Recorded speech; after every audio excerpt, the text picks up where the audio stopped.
పడుకొని లేచి లేచి అదైతే కప్పుకుంటుంది. మధ్యాహ్నము టైం వచ్చేసి 3.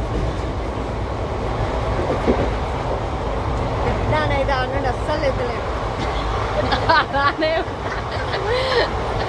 మేము చూసుకొని నవ్వుతున్నాం. పిల్లలు ఇద్దరు మాత్రం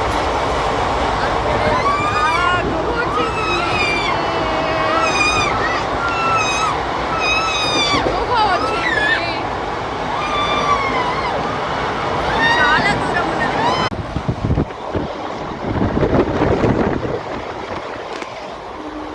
పిల్లలు మాత్రం ఇలానే ఆడుకుంటున్నారు.